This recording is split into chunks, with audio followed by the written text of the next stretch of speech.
Hello and welcome back to Supposedly Fun. My name is Greg and I am here today to react to the announcement of the 2022 Women's Prize for Fiction winner. It was announced roughly 30 minutes ago as I am filming this, and I would like to talk about it before we get to the winner, which was the Book of Emptiness. And actually, I will say right now, I did not see this book winning.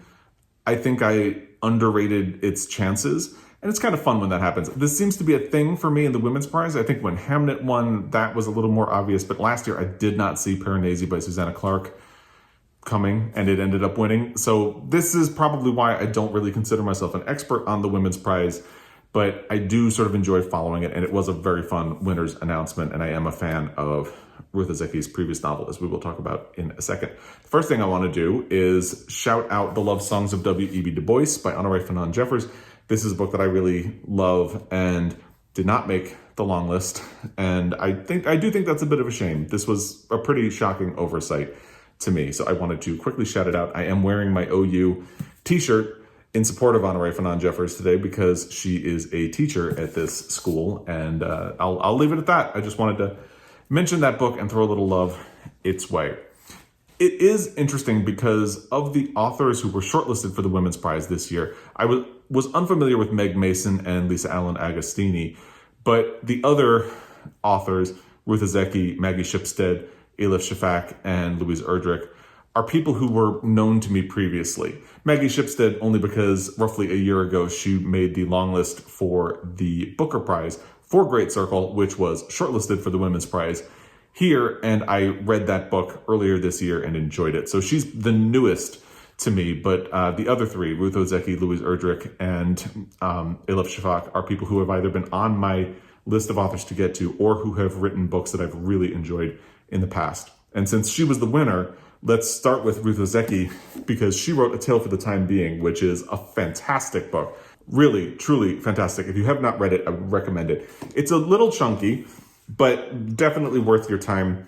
It is roughly 400 pages, and it's a little bit quirky, but it's very funny, it's very emotional, and it feels very unique. So in hindsight, it's not actually all that surprising that Ruth Ozeki is an author that the jury for the Women's Prize responded to and wanted to reward with this year's prize.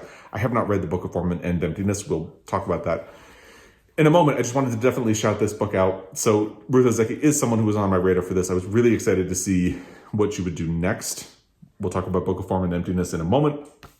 But this is told in two different timelines, and it deals with the meltdown of a nuclear reactor in Japan. And there's an adolescent girl in Japan who is in the time period leading up to that meltdown. And then in the other timeline, there is a woman across the ocean who discovers the adolescent girl's diary when it washes up on the shore on the other side of the ocean. And it is a beautiful, quirky, again, funny and a little bit sad book. So I would totally recommend it if you have not done it already. And then as for Elif Shafak, she was on my radar because she was shortlisted for the Booker Prize for 10 minutes, 38 seconds in This Strange World. And I still have not gotten around to reading this book, but I really would like to at some point. And I do feel like I want to read this one before I think about reading The Island of Missing Trees. But a bunch of people have commented on my videos leading up to the winner announcement of the Women's Prize to say that they really liked The Island of Missing Trees. And I know that you don't need to read this book before you read The Island of Missing Trees. They are not a series. Island of Missing Trees is not a sequel. I just feel like I need to catch up to this one before I move on to her new one. And I don't know if that makes sense. If you have opinions about this, please leave a comment in the comment section down below and let me know. But I feel like I need to catch up to this before I do the new one. It's just this really weird thing about me because I have it on my shelf and I want to get to it. And before I jump to the next one, I'd like to catch up. And I've heard really good things about this as well. And then Louise Erdrich is an author I've been on a bit of a roller coaster with. I feel like a lot of the accolades for her career are coming a little late in the game. She's someone who would certainly have been worthy of a Pulitzer Prize and of the Women's Prize. But I think the books that she has landed, she won a Pulitzer Prize for, and the book that was a shortlisted title for the Women's Prize are not her strongest work, which is an interesting place to be. But I absolutely love A Plague of Doves. This is probably my favorite of her books, so I would absolutely recommend it. It was a finalist for the Pulitzer Prize, and I feel like this is probably the one she should have won for, if not Love Medicine, which was her first novel. She's a fantastic writer. Again, I just think that her accolades are coming a little bit late and coming for books that are a little softer. I did read The Sentence, I DNF'd it, and I don't really plan to get back to it, which is a bit of a shame. So I wanted to shout out those previous books by some authors on this list. Let's quickly jump to the winner, which was the book of Form and Emptiness by Ruth Ozeki. It was also funny, just really quickly, after the announcement, the chair of the jury told everyone, since there are more women than there are men, but there are the same number of toilets, the women were invited to use the men's loos. I thought that was very funny, seems appropriate for this event. So let's get into the actual announcement.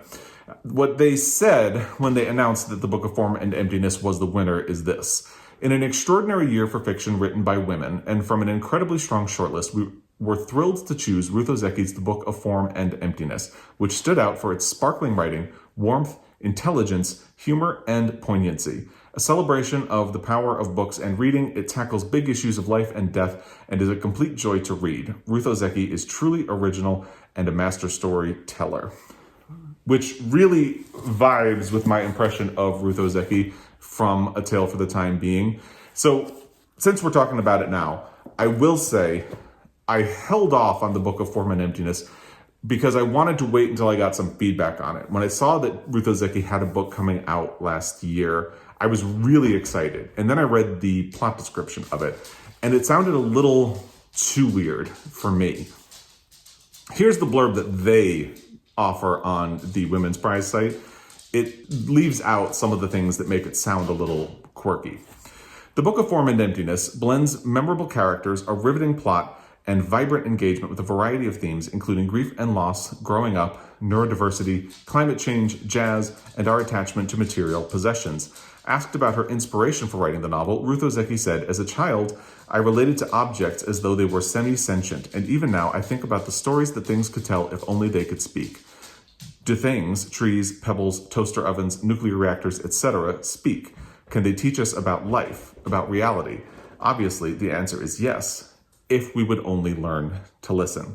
And I don't know why I get so hung up on it, because everything that's in that description sounds like things that Ruth Ozeki pulled off in A Tale for the Time Being. But I don't have the description in front of me, but my memory of what the Book of Form and Emptiness is about is that a boy loses his father and starts having a cacophony in his own head. So he discovers that if he goes to the library, he can drown everything out. But then there's a book that sort of speaks to him, and I believe the book is actually the narrator. So that sounded a little odd, and it does sound like something that in the wrong hands could be a bit of a mess.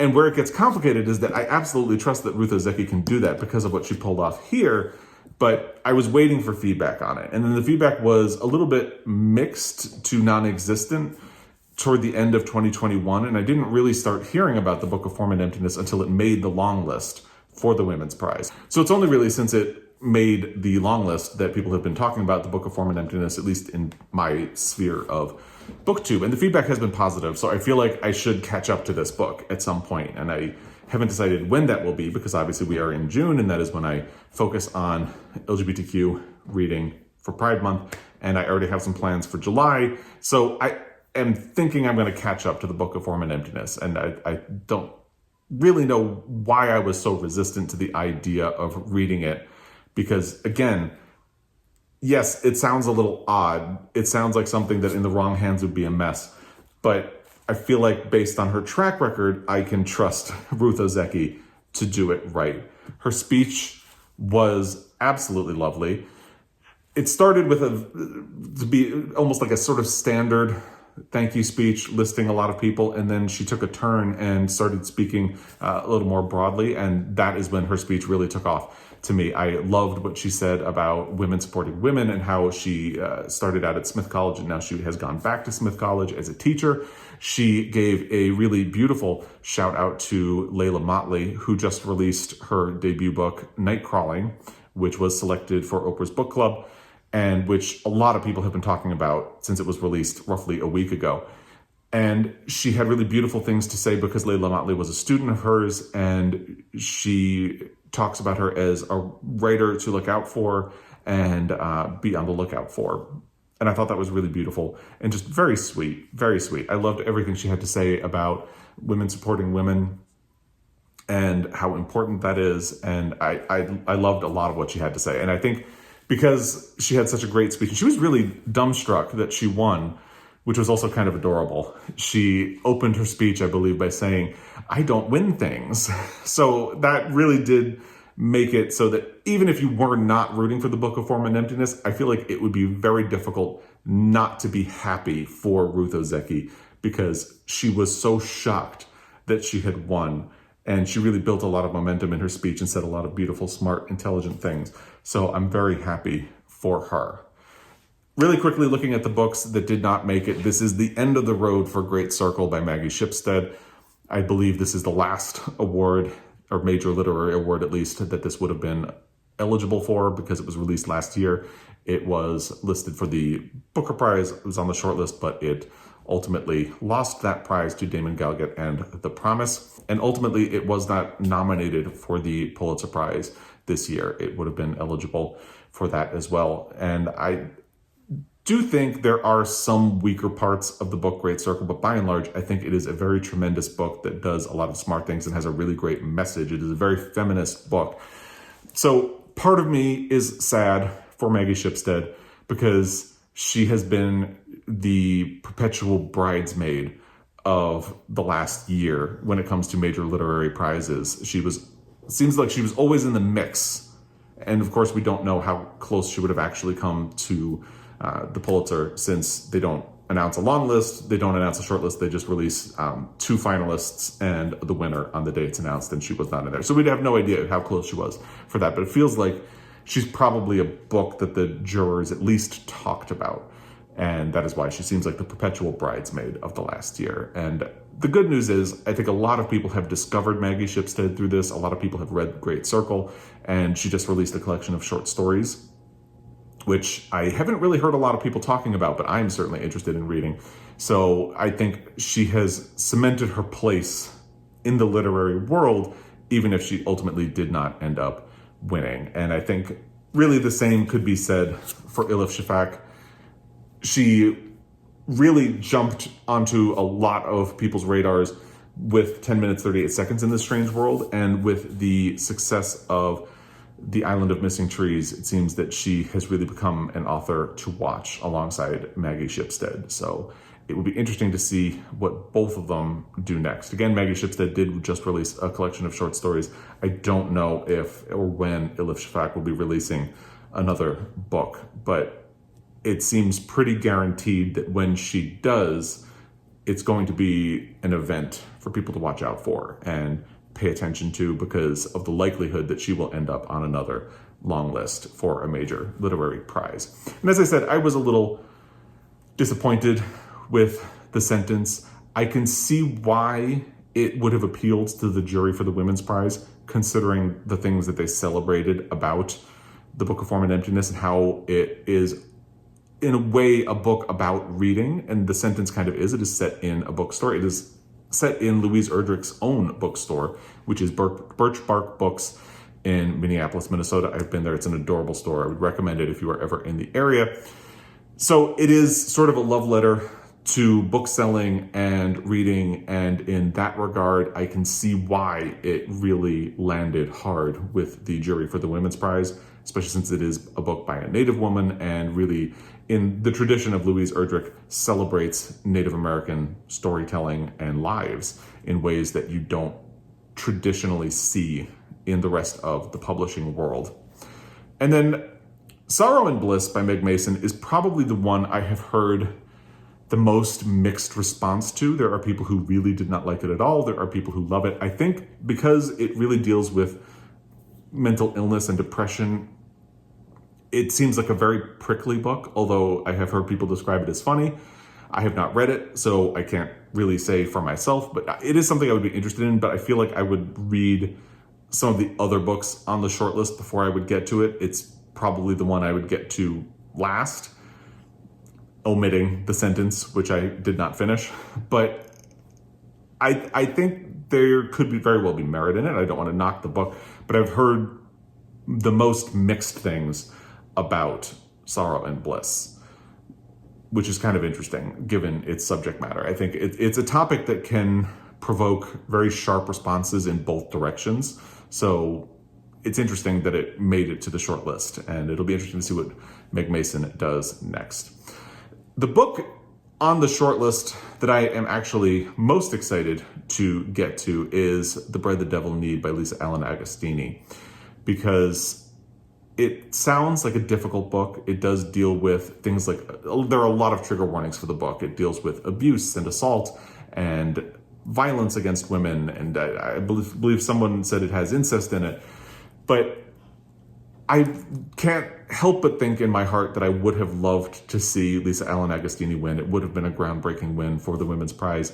And I am glad, though, that her inclusion on the long list and the short list has put this book in front of a lot of people. When it made the short list, the book was backordered for a while, which means a lot of people were seeking it out. And I had intended to order it immediately, and I didn't get around to it because it was backordered, and I decided to wait. And now I'm thinking I'm going to catch up to that because I believe it is available now.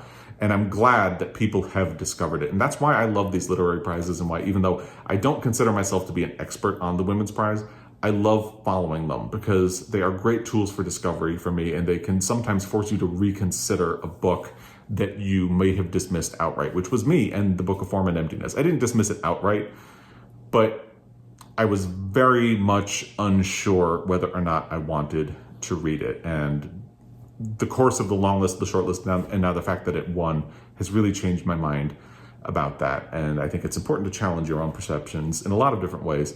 So I am thankful to the Women's Prize for having done that for me. And I think that covers all of the books that were on the short list. Yes, I am not going to talk about the long list, but I will put links down below to my reaction to the long list and the short list announcement, as well as my reaction to last year's winner. I'd love to hear what you think of this year's winner of the Women's Prize for Fiction. And if there was another book you were rooting for, I know a lot of people were pulling for Allen-Agostini's The Bread the Devil Knead after my Friday Reads video from last week. So let me know what you think of this announcement in the comment section down below. Let me know if there is anything you have read so far this year that you would like to see land on this long list next year. And as always, I really appreciate your time. I will be back. Until next time, happy reading.